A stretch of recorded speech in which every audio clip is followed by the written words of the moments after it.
and we've noticed it all, is that when a conflict that you are observing, whether you are personally involved in it or observing it from a distance, when you're in the middle of contemplating it, you are launching preferences. But most humans do not become a vibrational match to their preferences. They remain a vibrational match to the condition that caused the preference to be born.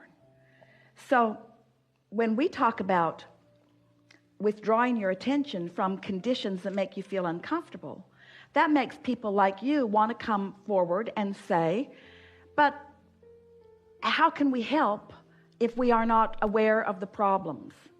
And we agree to that to this extent. Your attention to the problem is creating a global solution.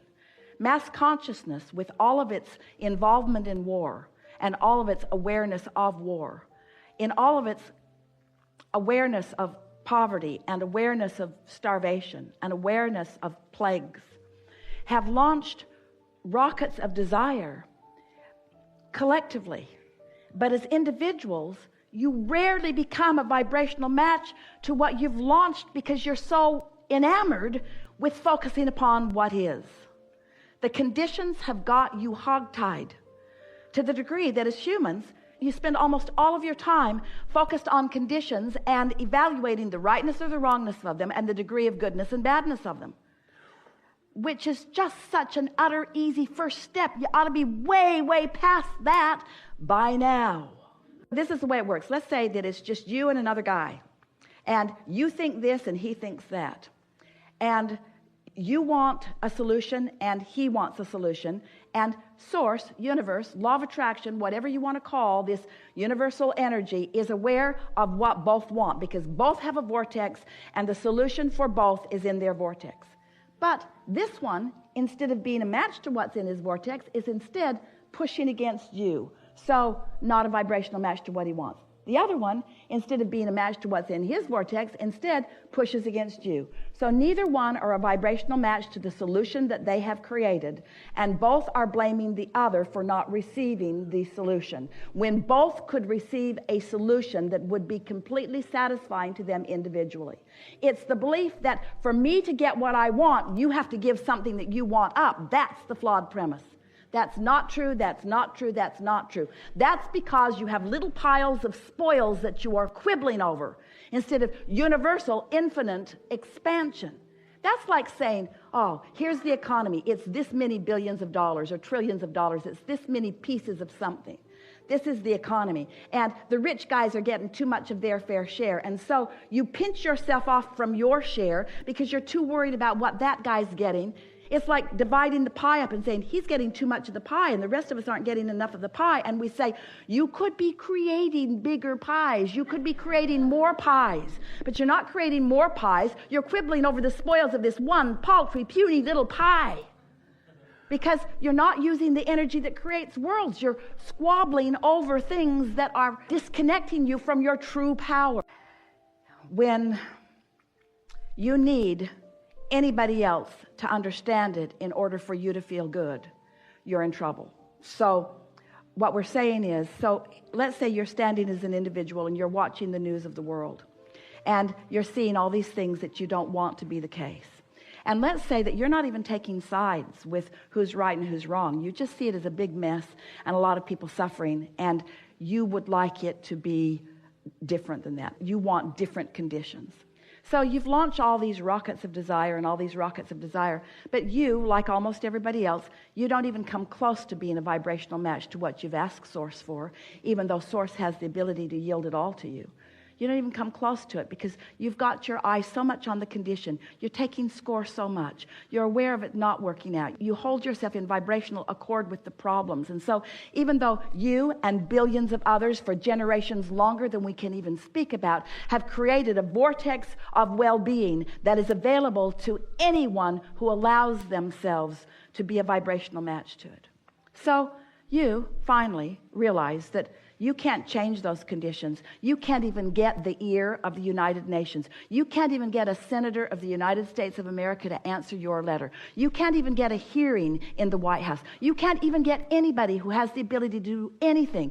Esther was in a meeting room last week, and she could not even get high enough in the authority of the meeting room to make them understand that she could get 474 people in this room.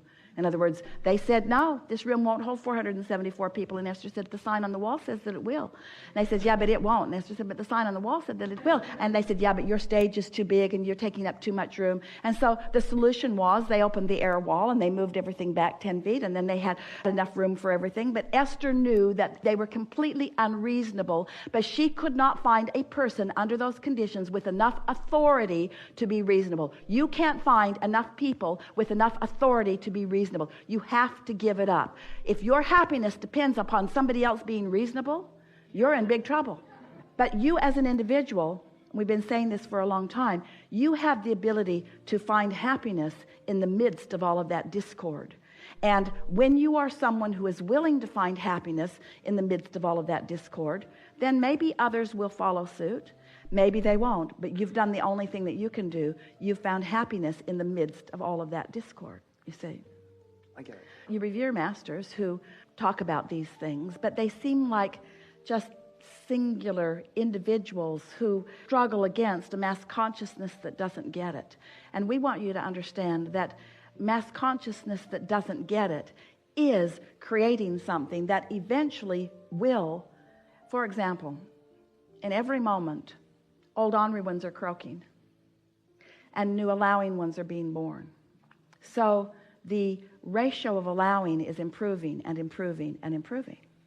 And while there will always be things about your existing what is that you would like to be different, what is becoming is always an improvement. The evolution of all species says that it must be. So if you can just not be impatient, and you can find your happiness now because you can, and you cannot feel guilty. You see, this is the conversation that we had before is really about what we're talking about here. What right do you have to be happy in a world that is full of turmoil? And we say, if you need the world to not be full of turmoil before you can be happy, you're not ever going to be happy, because this is a absolute given intention from non-physical. You intended to come in your differences for the expansion of the whole. None of you said, I will be born into physical, but before I get there, clean it all up.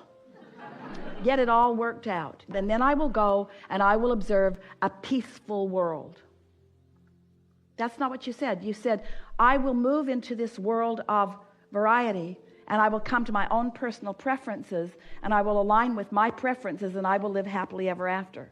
And the preferences perceived, received by others will not be the basis by which I allow my alignment. Are you hearing us? Seth, you know about Seth? Seth told Rob and Jane, and Jerry and Esther, especially Jerry, devoured those books later on, that you create your own reality. Those were the words that Jane coined in response to what Seth was transmitting to her. You create your own reality. And today, we would like to say to you that, yes, indeed, you create your own reality. But there's a word that we would like to insert that will make it easier for you to understand. You create your perception of reality. You create your perspective of reality. You create your vibrational ability to see reality. You realize reality based upon what you are doing vibrationally. So, have you ever watched a documentary, or have you ever been in the experience yourself where you were an eyewitness to something that someone else was an eyewitness to? And since you were an eyewitness to it, you have a perspective of what happened. And as you explain your perspective, you're sure you're right because you saw what you saw. You perceived it. And then someone else explained what they saw, and what they saw was something different than what you saw. And you're sure they're lying. Because what you saw is very valid and real to you. If there is anything that we would like to present to you in a way and find enough analogies and examples to help you really get it, something that would serve you better than all other things put together that you will ever hear from us or anyone else, it would be that your perspective is uniquely yours. And if you could give up your determination to explain yourself in enough different ways to get other people to see it the way you see it, oh, life would begin being sweet for you right now. If you could just accept that everybody gets to create their version of reality and that you will waste your life in trying to get them to accept your version. Because the life that they have lived and the vibration that they're offering is the reason that they see it as they see it. You can live in the same community and have two very different lives. And what most of you say is, well, of course we live different lives. That guy lives in a mansion and I don't. Of course his perspective is different than mine. That guy inherited money from his daddy and I didn't. Of course we have different perspectives. That person was born da da da da da da da da da. As you try to explain why you are not all living the same, you miss the only point that matters. You have different perceptions of reality over which you have complete control. But most humans do not exercise any control over your perception of reality because you're so busy dividing and defining and cataloging and pigeonholing reality into different piles and placing judgment upon it.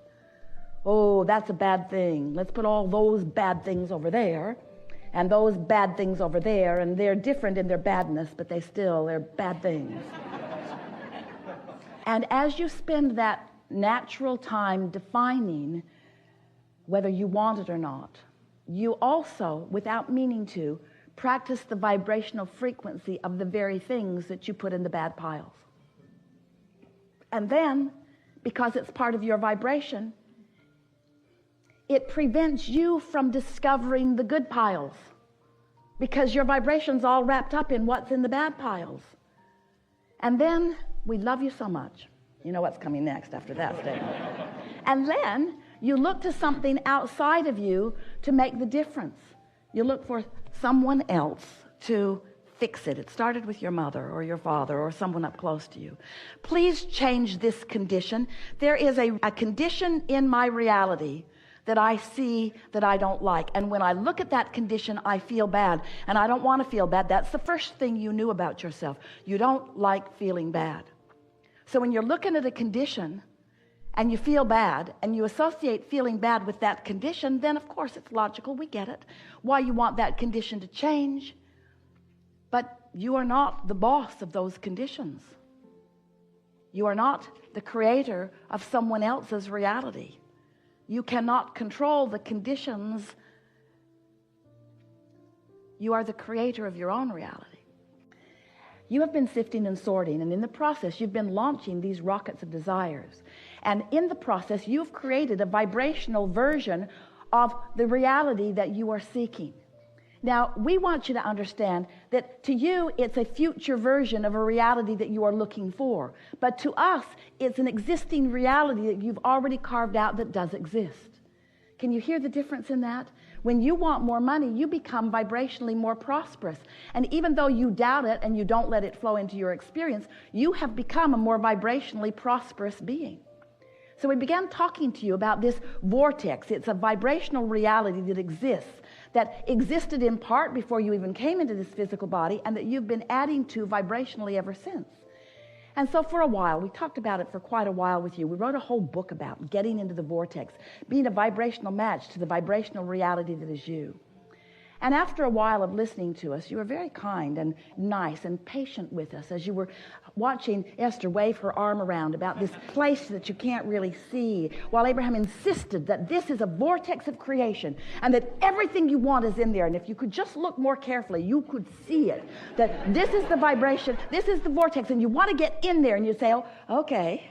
I don't actually see anything now that I'm in there. And then we said, of course, you don't see it or hear it or smell it or taste it or touch it, because that's all about the manifested version. In other words, the vibrational reality is, hear this, We're only going to say it to you 1,000,000 times. The vibrational version of it is, oh, we can't wait to tell you, and yet we want to let there be enough suspense that you remember when we do tell you.